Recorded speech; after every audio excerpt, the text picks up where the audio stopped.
I'm Dr. Shara Sand, and I work on social issues. I'm also a psychologist. So tell me what it's like to be a psychologist devoted to working on social issues. It means that I'm quite aware of how social issues can impact the individual and the impact that some of those issues can have on mental health. Can you give us an example? For example, I work with a lot of people who struggle with issues around sexual orientation and gender identity. They are acutely aware of the stigma attached to some of those issues and the way it often inhibits their interactions with other people and causes them great anxiety and at times a lot of depression. So how does your one-on-one work as a psychotherapist influence your other professional activities and vice versa? I'm acutely aware of what goes on politically in the country. I pay attention to various laws, bills, movements that seem to oppress people of minority status, immigrants, those who don't speak English as a first language, and those who are impoverished or come from disadvantaged backgrounds. And so by following these laws and bills focused on oppression and other issues, is there a direct influence on your work as a psychotherapist, or would you say more of an indirect influence? In many ways, it's an indirect influence, though sometimes many of the people I work with will come in and speak about what's going on in current events and how at times disheartening it feels, at times how disenfranchised they feel, and often those issues in the social sphere impact on other elements of how they feel about themselves, other internal dynamic issues that have often existed since childhood, and then can be compounded by what the world and others might think of them.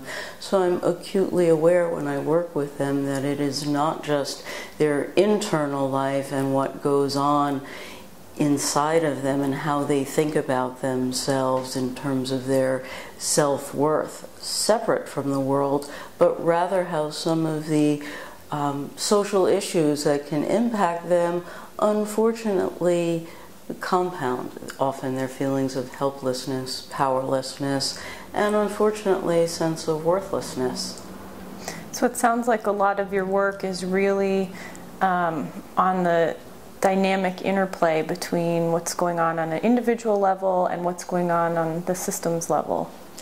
Absolutely. And I also keep an ear out for those who externalize frequently and might tend to blame all of their issues or problems on what's going on in the world. And I think it's actually important to keep in mind that it's not always just what's going on in the world, but there are personality issues, cognitive issues, other interpersonal issues that also contribute. So I like to try and help people to tease apart what is connected to the outside world and what is really a matter of their own individual styles and the way in which they interact with those around them. So I imagine that the general public may even be surprised to hear you say that you are politically active, at least in the sense of following laws and bills, because there's this idea of the psychotherapist as a neutral figure. So how might somebody make sense of this idea of a socially active psychologist? Well, I suppose a part of me was raised and grew up in the days when the personal is the political, for those who lived through the late 60s and the early 70s. So I think that as psychologists, while we are supposed to be neutral in terms of our judgments of other people, neutral in terms of our awareness that people make different choices and choose to live their lives differently, I don't think that means neutral in terms of the impact that the social world has on the individual. It has quite an impact, and while it might not come into my work directly, I'm aware that when my patients read things in the newspaper, hear things stated by politicians that might directly attack their sense of self or their background or who they consider themselves to be in the world, that has relevance. And rather than dismiss their upset, their outrage, their distress, I will work with it, and I will try and bring the outside world into the consulting room in terms of how it impacts how they feel about themselves and how it might impair their ability to function and their self-confidence and self-esteem in terms of what they believe they're capable of doing in the world. What are some of the hot button issues that have been coming up recently with your clients? Well, certainly the issue of gay marriage seems to be on everyone's lips and tongues, whether they're for it or against it. So I have many people who are outraged that their lives and their relationships are considered to be less than others, that there are politicians who equate their relationships with bestiality or pedophilism or alcoholism. There's really a sense of disbelief that who they love could be of such great importance to people who don't know them and are not involved in their lives in any way. That's certainly one issue. Another issue is the recent assault on women's health rights, the idea that there could be politicians, often male politicians, who feel they have a right to say how and when a woman should bear a child and whether she should have access to birth control or not have access to birth control.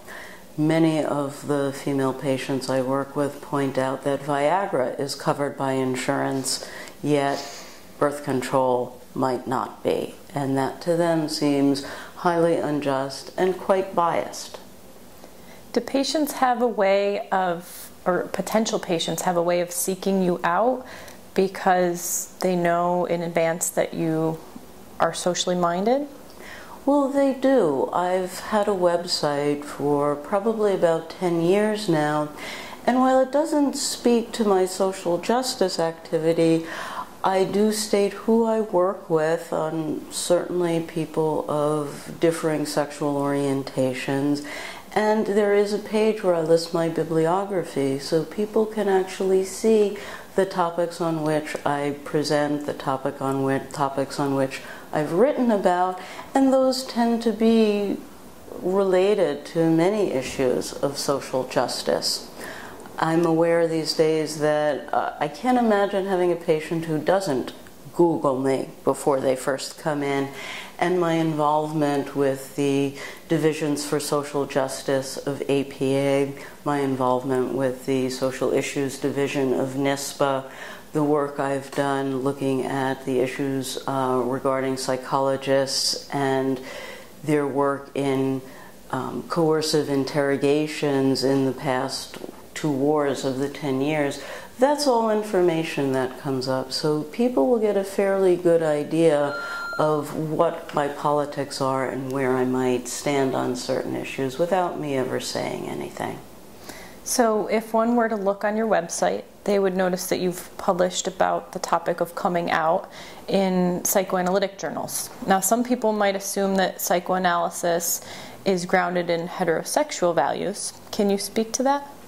I certainly can. While people might associate psychoanalysis with Freud and psychoanalysis with early attempts to change sexual orientation, many of those ideas and notions at this point are 40 to 50 to 60 to 70 years old.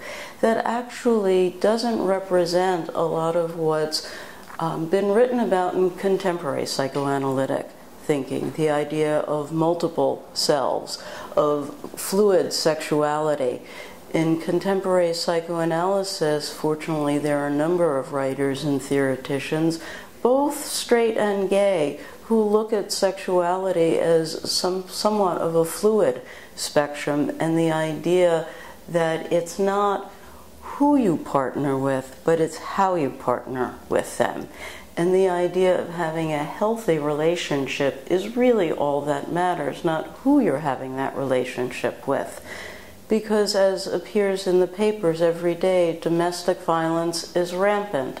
Sexual abuse of children by their parents and relatives is rampant. So heterosexuality is by no means an indication of a healthy relationship. It's about the way you treat other people, not the gender orientation of who those other people might be. Along those lines, can you speak about your grant on developing GLBT affirmative psychoanalytic curricula? Sure. I partnered several years ago with 3 other psychologists, Judith Glassgold, Dennis Debiak, and Scott Pitlock. And we wanted to get a grant involving 2 divisions, Division 39, Psychoanalysis, and Division 44, the division of gay, lesbian, bisexual, and transgender identities, because these are 2 divisions who historically have eyed each other quite warily. Division 44 thought that Division 39 was condemning of who they were, and the truth was that was the case in the past, and Division 44 therefore was not open to anything, or I shouldn't say anything, but was certainly very suspicious of psychoanalysis. The 4 of us are members of both Division 39 and Division 44, and we thought it would be a very good idea to get together and develop a syllabus for undergraduate, graduate, and psychoanalytic training that really represented the best of the best in terms of the literature on gay men, on lesbians, on transgender issues, so there would really be a resource and information out there so people could begin to see that psychoanalysis actually had something to offer GLBT people, and that GLBT people were actually interested and welcome in the field of psychoanalysis. It sounds like so much of your work has been about building bridges. I think so, because we all have to live together in this world, and the idea that, as Sullivan said, we're all more human than otherwise, I truly believe that, and in the end, most of us actually have, I think, more in common with each other than differences with one another. We all still, I think, want the same things. People to love, people to share our lives with, a successful profession. I don't think there's anyone out there who doesn't really aspire to those things. What message would you like to share with students who are considering a career in psychology? I'd like to say that for all the sometimes difficulties that might be facing the field currently, that it is still an incredibly rewarding field. It's a field where you can do many, many things. You can work in many environments, in many venues, and you have an opportunity to meet so many different people and learn so much about the people with whom you work. And I don't know that there's really another field where you could necessarily learn what it's like for the man who drives a hansom cab in Central Park, or learn what it's like for the person who becomes a sommelier, or learn what it's like for a person who stands on the stage at the Metropolitan Opera and has their debut. So I think it's a wonderful field for really just learning about people and being involved in many facets of the world and of life in ways in which you often get to set the parameters and the goals that you'd like to achieve. Great. You mentioned difficulties facing the field. What do you envision for the future of mental health care and the role of psychologists specifically? I think psychologists will always have a lot to offer. I think the roles that they can play and how they offer that certainly differ. There are psychologists who are actively seeking prescription privileges. There are psychologists who are very, very interested in partnering with primary care physicians and care teams and working in that way. There will still be room for psychologists who enjoy working on their own in their private practices. There are psychologists who are going out and working in organizations. Psychologists are sought after in human resources settings, who are sought after in educational settings. So I really think, depending on what a future psychologist's interests are, there are many niches in which one can fit, and I think one just has to be open, flexible, and creative in forging a career for themselves based on the interests that they have. What do you think the public, as well as policymakers, should know about what psychologists specifically bring to the table? I think what we bring to the table is an ability to listen and an interest in listening. And I think these days, at least in our society, people have been very, very good at learning how to talk at other people and shout at other people. But I think we've really lost the ability in times to actually listen to one another and to really hear what people are saying. And I do think that's what every individual really craves when it comes down to it. It's a form of, mommy, look at the drawing I made, and we talked about this in school today. I don't think people outgrow that. I think it transforms and changes, but I think ultimately psychologists listen to people and they hear people, and I do think that that's what policymakers and that's what the public needs to know, that we're really good listeners. Tell us a little bit about the role of music in your work. Music, an old friend and former profession of mine. When I made the transition to psychology, the immediate analogy I had was actually quite similar to what I just spoke of, that as a musician, I was forced to listen to the other musicians around me. I had to be in tune with them. I had to listen to the way they phrased music. I had to listen to what it was they were trying to communicate. And I had to learn to interact with them and listen and meet other musicians and meet their sounds where they were. And as a psychologist, that's what I do. I meet people, I listen to what it is they need, I listen to what it is that hurts, I listen to what it is they want from the process, and I meet them at that point. I don't think I have all the answers, and I might not even have many of the answers, but I do believe if I'm able to meet people where they are and work with them to help them grow and change in the ways that they would like to, I think that's what makes for a good working relationship, and that's what will probably help them get where it is they want to be. And it's really about where they want to be, not about where I think they should be. What about the role of music on a more theoretical level? On a more theoretical level, I think music serves as a way for people to connect with one another.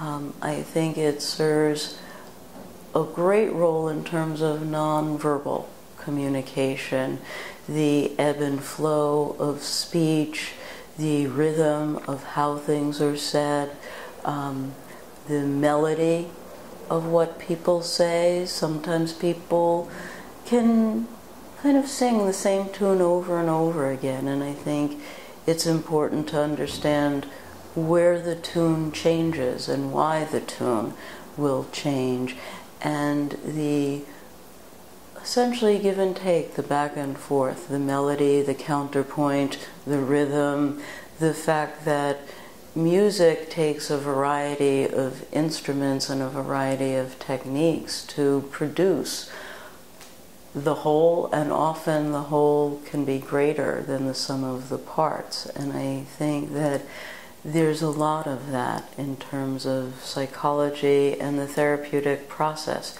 that you need to consider the whole person and all aspects of their life to really understand who they are and how they're going to be able to fulfill the potential that they actually have and become the person they would really like to be.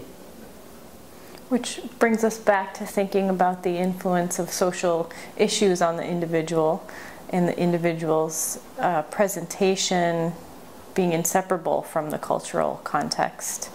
Are there other specialties of yours that we have not yet touched upon? There are. Because I did spend many years as a freelance musician, part of my practice is devoted to working with people in the creative arts. Musicians, singers, writers, actors, dancers. I have a real fondness in my heart for working with those who are engaged in creative pursuits. It's an extremely difficult path to pursue, and I know that from personal experience. I work with people who often choose to leave the arts in part because it can be so hard to earn a living and to establish oneself.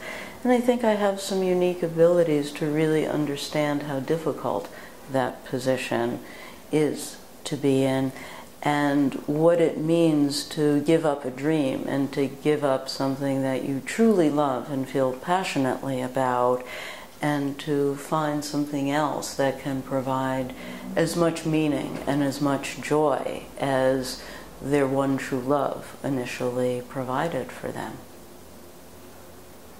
Is there anything else you would like to share?